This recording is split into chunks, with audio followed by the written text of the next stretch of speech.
She wasn't on the flight schedule. Her name had been left off the manifest again, just like the week before. In the briefing room, cadets joked that she was more lecturer than pilot out of touch, better suited for diagrams than dogfights. Lana said nothing or means. She just noted the blackout timing, the telemetry drift, and the silence where a warning should have been. Then, before dawn, a single F-16 lifted from the line without orders, cut through radar silence, and intercepted what no one else believed was real. And then everything changed. From which city in the world are you watching this video today? If this story intrigues you, please consider subscribing to hear more untold stories of extraordinary service and the heroes who walk among us, never asking for the recognition they deserve. Captain Lana Briggs stood at the front of the narrow command module, her boots planted firm and her flight suit zipped to regulation. The overhead lights buzzed faintly, overbright against the gray-white walls. It was hot inside, but she never adjusted her collar. A marker clicked in her hand as she outlined the simulated flight arc across the dry erase board. Her voice cut clearly through the static energy of the room. When you exceed 100.0% thrust to maintain cohesion, your formation burns 3 minutes of endurance in 10. That's not just wasteful, it's fatal in a loaded run. You don't fly to look good on the tracker. You fly to finish the mission. She circled the lead's overcorrection in red, then stepped back. Her clicker rested on the edge of the desk, chipped at the base, unmoved since the start of the hour.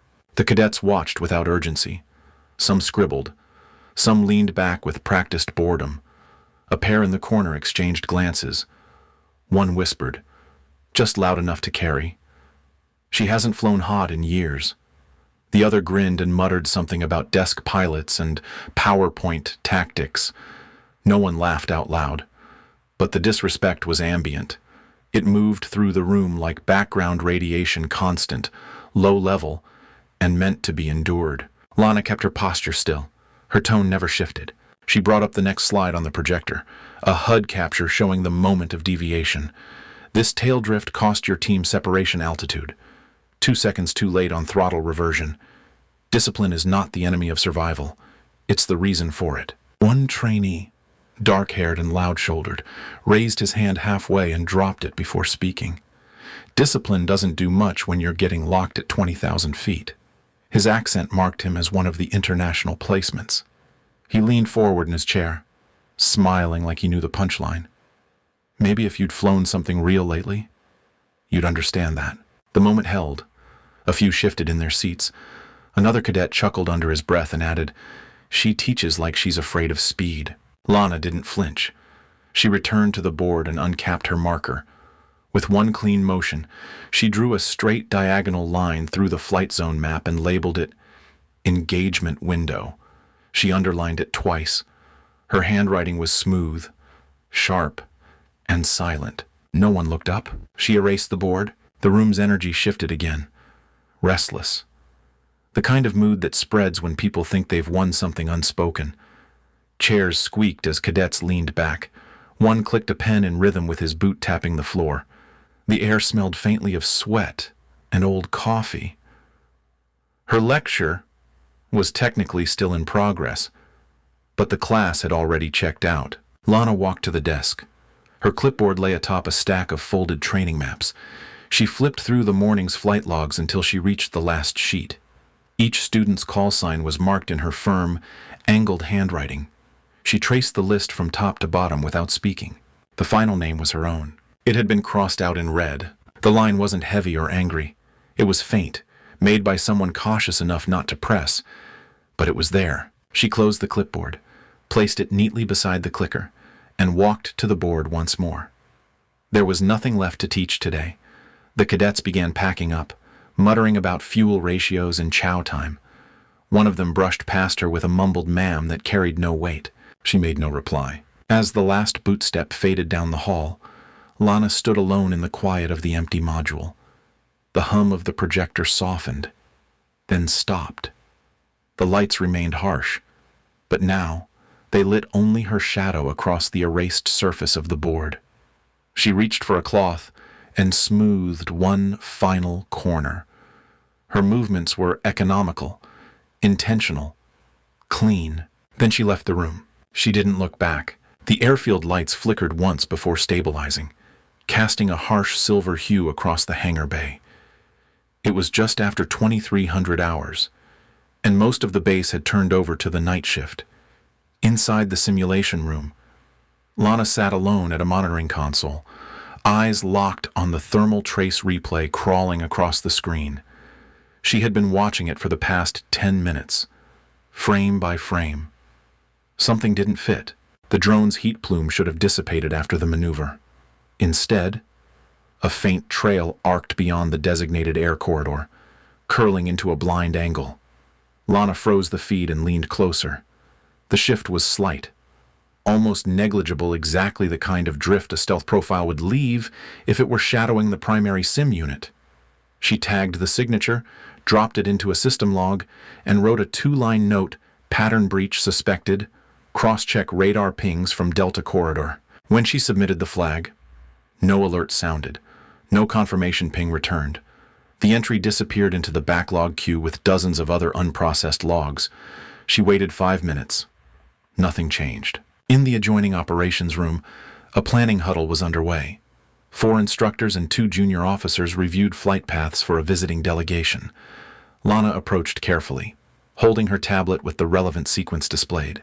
"Telemetry's off by 1 second in quadrant 5, she said. "I think there's a breach simulation nested in the script. The system's not catching it, but the thermal trails are real." One of the officers looked up, amused. "We're rerouting the whole mission to run cleaner for the demo. Don't worry about the background noise. It's all overclocked sim bleed." Lana held her ground. "It's not sim bleed. The Delta Corridor lights up twice in 5 frames.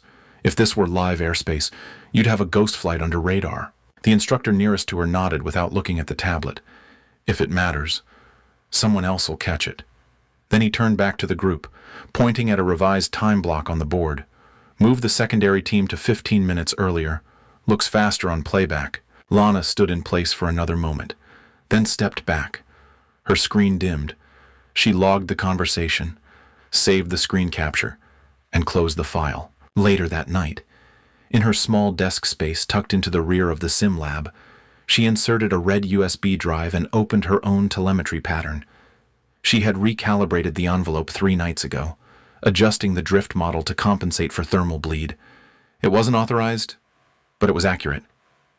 She ran the math twice, then stored the file in a hidden folder. At midnight, she walked the length of the flight prep corridor alone.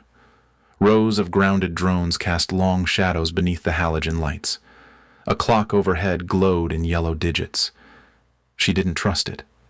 Every night, she reset the timing manually on her own mission chronometer. 1 second off was enough to fail a drop zone.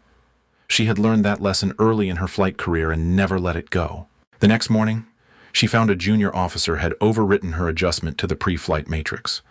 The revised timing was too aggressive, cutting fuel margins tighter than protocol allowed. Lana flagged the error and filed a secondary incident report. By afternoon, the report had been cleared without comment. When she checked the system log, her name had been removed from the edit trail. The thermal flag she had submitted was no longer listed in the pending queue. She sat back in her chair and stared at the blank space where the signature had been. Across the hangar, a pair of cadets laughed as they passed. One of them mimicked a checklist cadence, pitching his voice higher. The other whistled a countdown tune. Lana ignored them. She opened the sim feed again, scrolling manually through the replay. Her eyes traced the movement she remembered. Tiny, curved, not noise. Someone had inserted a stealth maneuver into the scenario without authorization. Or worse, something real had passed through the sim envelope, and no one noticed. She reached to take a screenshot, then paused. Her finger hovered over the key. After a moment, she let her hand fall and closed the window instead. She looked up. One screen on the far wall displayed aircraft readiness status. Most were marked for scheduled drills. One slot read, "Inactive." The label beneath it said, "Viper Reserve Ready." Its timer read 1 second off from sync. Lana stared at it for a long time. No one else did. The horizon went purple just before the blackout hit. Inside the sim center, Lana stared at a diagnostics panel that had frozen mid-replay. The room buzzed with low conversation as techs tried to reconnect to the local server. Across the hallway, a young officer laughed and called it just another thermal hiccup. But Lana knew the system didn't fail without warning, and this failure didn't feel random. She moved to a quieter station and retrieved the raw signal stack from the last 3 hours of drone runs. As she pulled the telemetry archive, her tablet glitched once, then resumed with a flicker. The cracked corner blinked amber. She watched the bandwidth reading stabilize, then drift again by half a second. The Delta corridor was running hot. They called it load error. She called it a pattern. Across the prep wing, a group of instructors met behind a closed door to discuss whether the evening sim should be rescheduled. Lana was not invited. She passed the door on her way to the back hallway and heard someone say, "Let's push all sorties until next week." Blame, satellite, sync. Another voice added, "We don't need another glitch in front of observers." No one mentioned the fact that the timing shifts were happening in rhythm. Lana stepped into the far alcove of the sim lab and inserted a drive into the secondary console. Her red pen mark still covered the printout she had taped to the screen last week. She traced them again. Too clean equaled wrong signal. Too smooth meant someone was testing in plain sight. Behind her, 2 rookies passed through, joking about the blackout. One said, "She's ghost hunting again." The other snorted, "She's building a spreadsheet to fight a war." Their footsteps faded down the corridor. Lana didn't speak. She copied the last drift sequence into her private archive and shut the console down. Her badge hung from the side of the screen, untouched. No one logged into that system except her. Later, on the tarmac, the wind had picked up. The light across the apron was dim, shadowed by the overhang of the maintenance canopy. She walked with her head low, boots scuffing against the old concrete. Her fingers tapped quietly along the edge of her tablet as she cross-checked the new readings. The numbers were moving too perfectly to be background noise. No one else seemed to notice. She stopped by the outer maintenance ramp. A line of grounded jets sat in silence under fading floodlights. Her assigned aircraft, one of the older F-16 trainers, waited near the edge of the line. Its canopy was closed. Its external panel was dark. The name stenciled below the cockpit glass had worn down from years of sun. Lana climbed the ladder without activating the service beacon. Her gloves moved fast and careful. She brought the system online in maintenance mode only. Nothing that would trip a hangar alarm. Just diagnostics. Just preparation. The system lit. She ran startup tests from memory, bypassing the trainer restrictions. Each page of the display returned green. She toggled the flight profile manually. When the call sign prompt appeared, she entered it without hesitation. Viper 0. The onboard screen blinked once, then accepted. In the distance, sirens chirped faintly, not loud, not urgent, but real. She paused, listening. Then the outer radar feed went dark again. This time, longer. Inside the sim building, chatter picked up as monitors dropped signal. One technician muttered that the grid needed a cold restart. Another said the tower had lost its external overlay for the second time that week. Lana didn't respond. She stayed in the cockpit as the ambient wind shifted direction. Her old watch vibrated against her wrist as the pressure dropped slightly. She looked up through the canopy and saw runway lights flicker once, then stabilize, then flicker again. She knew this timing. She had seen it before. The problem wasn't the weather. It wasn't software. Someone was probing the edge of the network, testing the holes. Lana leaned forward, hand resting on the latch beside her seat. The air around her was perfectly still. Her voice was quiet, measured. "One more second," she whispered. Then she waited. The alarms came in pairs. First, a short electronic tone that everyone had learned to ignore. Then, a longer one that sent half the junior officers reaching for headsets and keyboards. Lana didn't move. She stood just outside the hangar bay entrance, shadowed by a row of grounded aircraft, her eyes fixed on the control tower where the lights flickered once and went still. Pre-dawn wind cut across the tarmac in steady, unsettled waves. The darkness was thick and uneven, interrupted only by static glow from a half-lit beacon stuttering against the wall of cloud overhead. A second blackout had dropped the radar system and crippled the backup feed. The comm line buzzed with low, uncertain voices. "Perimeter trip again," said one voice over the open frequency. "Could be another sensor loop error." "Hold launch protocol," came another. "We don't have positive ID on the breach vector." Inside the command tent, a group of officers circled a table of flickering monitors. They murmured about network degradation, reroute errors, and the possibility of a satellite cascade. No one issued orders. No one reached for a helmet. Lana walked. She moved without rushing, hands tucked into her sleeves, boots silent on the concrete. Her assigned jet, an older F-16 used only for instructional loops, sat near the edge of the line. The canopy was closed. The nameplate beneath the cockpit was almost unreadable. She didn't need to see it. She knew the number by heart. A maintenance tech glanced up as she passed. "Ma'am, that aircraft's non-scheduled wait. Where's your clearance?" She didn't respond. The words passed behind her like debris in the wind. The ladder clanged softly as she climbed. She pulled the cockpit latch with clean, practiced movement and stepped inside.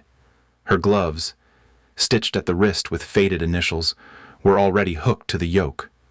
She buckled in, flipped the master, and began the cold start without waiting for any ground response. Each system blinked alive in sequence, responding to her touch like it had never stopped listening. On the seat rail, a small folded note had been wedged under the cushion weeks ago.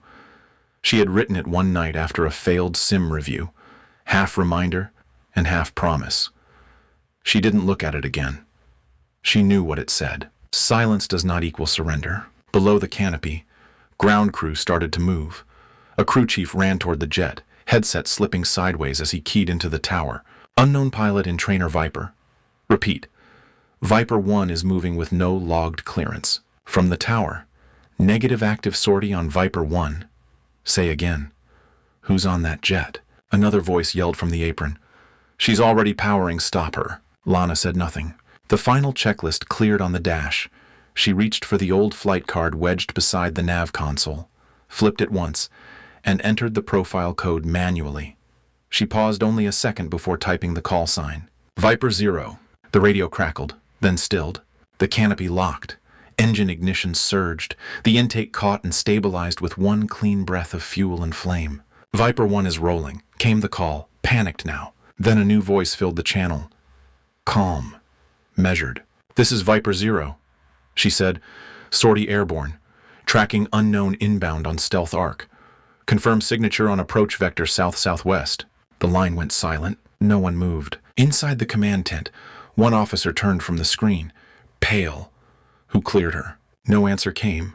Another stepped toward the comms desk, frowning. "We don't have a Viper 0. Outside, the aircraft rotated. Lana's hands moved with flawless precision, shifting through trim controls and thrust curves by instinct. The jet lifted into the slate-gray sky without ceremony, without acknowledgement, without delay. It cut through the early cloud deck like it belonged there, its trail vanishing into the layer above before the sun had touched the horizon. At the edge of the tower, a comms tech lifted her headset slowly, listening for a return signal. Her voice was barely audible as she repeated the call. "Viper 0 just launched." In her ear, another controller replied, quiet and stunned. "We don't have a Viper 0. On the ground, the wind shifted. A maintenance tag flapped from a grounded wing, twisting once before tearing loose. No one chased it. Lana's jet climbed beyond visible range. Her radar profile disappeared, but her voice stayed on the open channel, guiding herself into the breach path, relaying updates with the calm cadence of someone who wasn't improvising. She was executing. Inside the cockpit, the note under her leg had not moved. The flight card in her hand still bore her signature, the same one command had erased from last week's roster. She didn't need it to be official, she just needed it to be right. The sky ahead was empty, but she was already searching the shadows. She had known this moment was coming. She had memorized the steps. The sky was clean and wrong. Lana leveled at 32,000 feet. No chatter in her headset, no lock warnings, no return pings from base. The radio was technically alive, but the feed looped with static every 6 seconds. The tower had lost her when she passed through 10,000. No vector support. No overwatch. No friendlies on her HUD. Just air and the math she had memorized. Her watch buzzed once as the pressure band shifted. She nudged trim left and eased off throttle until her line intersected with the projected breach corridor. There were no dots on her radar, but she knew they were ahead. The flight pattern was too clean, too consistent. A high-altitude drift relay, running in a tight arc over contested airspace. She had seen this configuration in an encrypted sim 2 months earlier marked as experimental, labeled not for deployment. Now it was here. She kept her movements minimal. The air thinned with each second, but the control yoke responded like it trusted her. Her eyes flicked across the cockpit readouts, confirming fuel margins, thermal bleed, and hydraulic temps. Her HUD remained empty. The system didn't recognize what she was seeing, because no one had trained it to. A minute passed, then she saw it, off her left wingtip, a shimmer against the pale horizon. Not light, not heat, just distortion, moving in parallel. She didn't need to scan for a lock. It wasn't locking. It was watching. She shifted position, dipping her wing 5 degrees, a move designed decades ago for encrypted signal relay. She held it steady for 4 seconds, then leveled again. The shimmer adjusted course.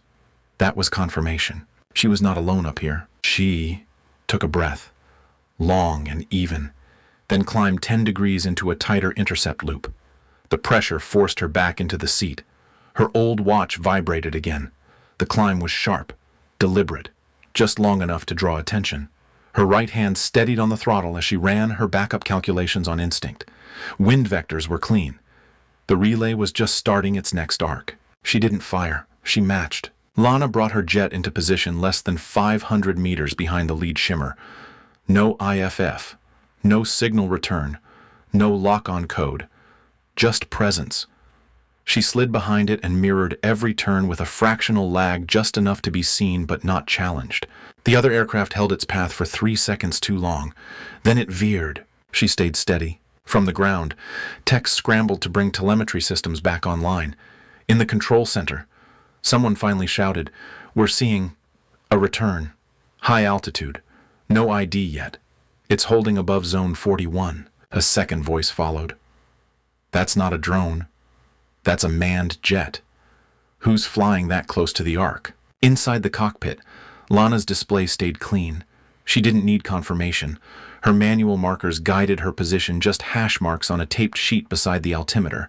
A formula scribbled in pen above the screen read, "Delta over pattern equals message." That message was clear now. "You are seen." The second shimmer broke off. It peeled away from the relay path and banked low, diving back toward the border. Lana watched it vanish into distance haze. She didn't pursue. She held her line. Back on the base, telemetry feeds stabilized. Lana's aircraft signature registered at 33,000 feet. Angle east-northeast. Speed locked at Mach 0.9. The system labeled the aircraft manually. Unlisted pilot. Unknown sortie ID. "Whoever's flying that jet," one technician muttered, "is rewriting the engagement profile." The air thinned further as she rolled into her final pass. The last relay shimmer hesitated, then followed the first. They weren't expecting to be challenged. Not by one aircraft, not without a shot fired. Lana banked hard to port and pulled the high G brake. The force slammed her back against the harness. Her helmet HUD flashed overload, but she didn't need it. The maneuver pulled her below visual lock.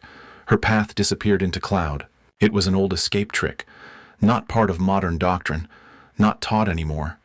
She had learned it during a storm drill no one took seriously, back when she was still flying named sorties. It had never failed her. Back in the tower, one junior officer stared at the scope as the radar mark vanished from the screen. "Whoever that is," he said quietly, almost to himself. "They just stopped a war with trim control." No one answered. In the sim room, data feeds from Lana's jet streamed in real time. The system struggled to process the control shift's nonlinear moves not logged in the current training model. She had flown an intercept, issued a silent signal, and turned an adversary without engagement. No one had cleared her. No one had instructed her. She had done it anyway. Above the cloud, her F-16 leveled off again. No pings, no lock, no pursuit, just clean air. She toggled off her interior alert feed and looked once at the flight card clipped beside her. Her handwriting lined the margins with notes legacy maneuver list, turn radius adjustments, wind map shortcuts. None of it standard, all of it earned. The morning light finally broke through the east. Her aircraft shimmered gold at the edge of the horizon before slipping into cloud again, silent and unseen. By mid-morning, the tarmac was quiet. Not silent generators still hummed and far-off chatter passed through the radio loops, but the noise felt subdued, cautious. Word had started to spread before Lana even broke altitude on her return pass. The system had caught up with her by then. Her telemetry signature resolved across 3 base screens at once. Her call sign, Viper 0, appeared in pale blue against the status grid. No one had assigned it. No one had authorized the flight. Still, there it was. The F-16 touched down clean, tires catching the concrete with a soft kiss of smoke. The tower said nothing. No clearance, no reprimand, no orders to hold. Just the crackle of a quiet channel and a growing sense of stillness across the line. She taxied slowly, nose forward, flaps steady. The jet eased down the strip as figures began to assemble along the edge. At first, it was just a pair of crew chiefs who recognized the tail number. Then more. Word passed from one hangar to another. "She's landing." Someone said, "Who is it?" Then the name came, "It's the instructor." A mechanic who had once mocked her checklist rituals stood with arms crossed, watching as the canopy cracked open. Lana removed her helmet slowly. The sweat line on her brow cut a sharp curve across her skin. Her braid was loose at the ends, flattened from the harness. No one spoke. At the end of the runway, a junior officer ran to the base commander, face pale. "Sir," who cleared her. The commander's gaze never left the jet. She didn't wait to be. The line hung in the air. Lana stepped down from the ladder without looking at anyone. Her boots hit the concrete with a sound that somehow carried more weight than the jet behind her. She carried no documents, offered no salute, gave no explanation. She didn't need to. Halfway across the tarmac, one of the young pilots from her earlier lecture started to say something. He opened his mouth, stepped forward, then stopped. His expression changed before the words arrived. They weren't needed anymore. Lana kept walking. Inside the hangar, the old whiteboard still showed the morning's sortie manifest. Her name was not on it. The training schedule sat untouched, markers scattered across the ledge. She paused in front of the board, pulled the red marker from its cap, and wiped the list clean in one slow motion. Then she wrote a single line. "Viper 0, confirmed." She capped the marker and set it on the table. Her gloves followed, folded and quiet. The old clicker sat beside them. She didn't pick it up. At that same moment, a soft alert pinged in the sim room across base. The camera feed from her flight, her actual cockpit footage, had synced and uploaded. It wasn't requested. It simply populated in the archive under mission code unresolved. A tech opened the file. A group gathered around the terminal. There was no music, no narration, just her flight, silent and composed. Her hands never trembled. Her voice, on the comms log, was steady. One of the instructors stepped back from the screen. "She flew it solo," he said, blind. Another shook his head slowly. "She never needed a classroom," he said. "She was the doctrine." Back in the hangar, Lana stood a moment longer. Then she turned and walked back across the open ramp, her shadow cutting long across the sunlit concrete. Behind her, the board stayed marked. No one moved to erase it. Near the edge of the line, the same pilot who had scoffed at her days earlier watched her go. He didn't smile. He didn't speak to anyone nearby. But as she crossed the tarmac with her head high, her stride quiet, her shoulders set with purpose, he said just loud enough for himself to hear it. She flew like she'd been waiting for that one moment her whole life. She never asked to be noticed. She never raised her voice in the briefing room or demanded recognition on the flight line. Instead, she studied patterns no one else cared to see, prepared in silence, and trusted her knowledge when others called it outdated. When the moment came, she didn't hesitate. She launched alone, not for glory, but because she knew someone had to. And in doing so, she revealed what had always been true, that quiet strength does not mean weakness, and being overlooked does not make you unworthy. Some serve with volume, others serve with precision. If this story spoke to something in you, a memory, a belief, a moment where you held your ground when no one else understood, consider sharing your thoughts in the comments. And if you'd like to hear more stories of quiet courage and unseen resolve, we invite you to follow along. These stories matter. So do you.